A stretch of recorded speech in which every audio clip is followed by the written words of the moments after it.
Hello everybody, we've just completed the first night of preliminaries at the 2013 Miss America pageant, and we are thrilled with our first two nights winners, Alicia Clifton from Oklahoma in talent and Allie Rogers from South Carolina in swimwear. And we have a special treat for you tonight.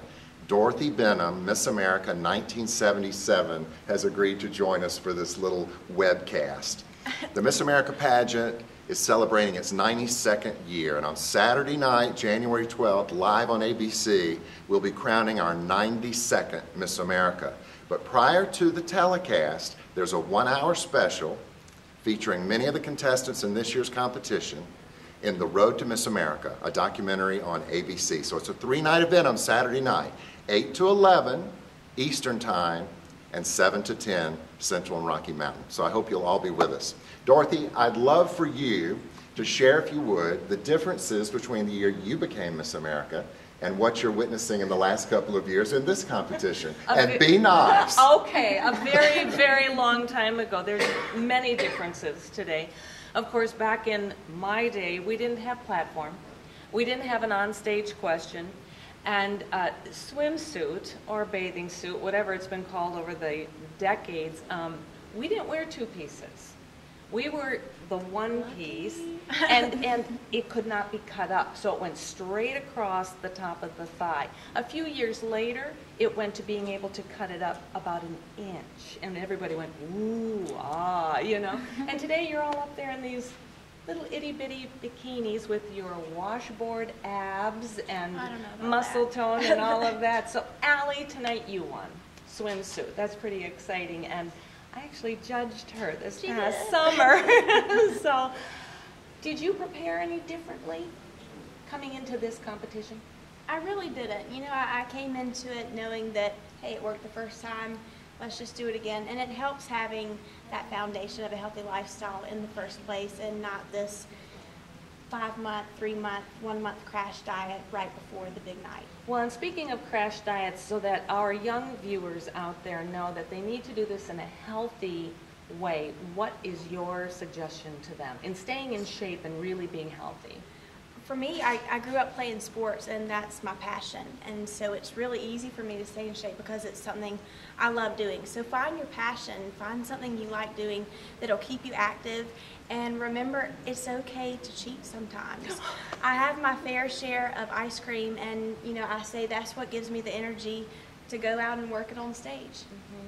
So you don't deprive yourself too much. Yeah. Exactly. It's a healthy balance. Do you have an exercise regime every day, physically, or just sports?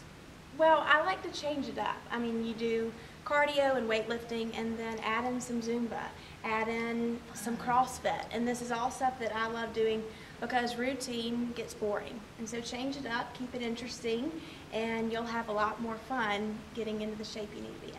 Mm-hmm. Terrific. I mean, and that's a huge change from when I competed, is the swimsuit portion of it. Absolutely. We didn't have to have those abs. I've always been impressed with the fact that these girls eat. You know, back in the day, my wife competed as Miss Mississippi the year you were giving up your crown, and she remembers being given bouillon and cheese cubes to eat the month before the pageant. You know, so anyway, I'd love to see you guys eat. All right, Alicia. Yes. Talent winner, first night preliminary Miss America pageant. Oklahoma repeats again. Betty Thompson last year won talent, tapping or doing her clogging, and you win tonight with the most amazing tapping I've seen in a long time. And my daughter Mary Lane is a dancer, and she leaned over to me after you finished and she went just like that.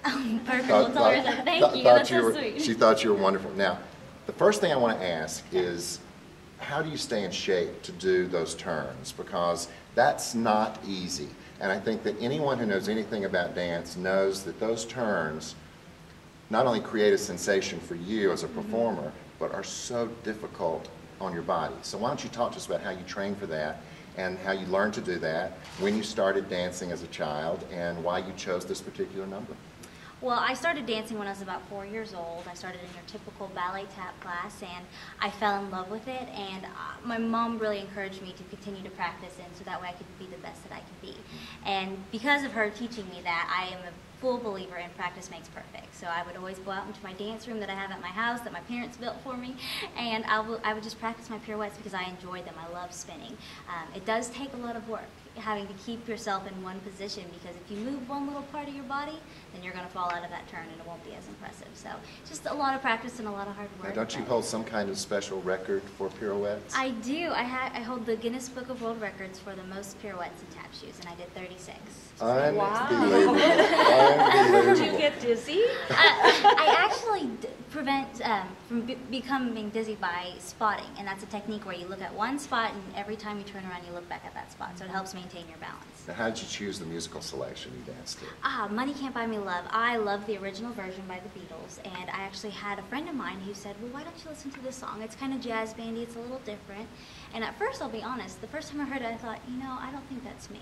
But then I listened to it again, and then I liked it even more, and it really grew on me. And then now it's one of my favorite songs. So. Well, the audience loved it too. Thank and you. Obviously, so did the judges.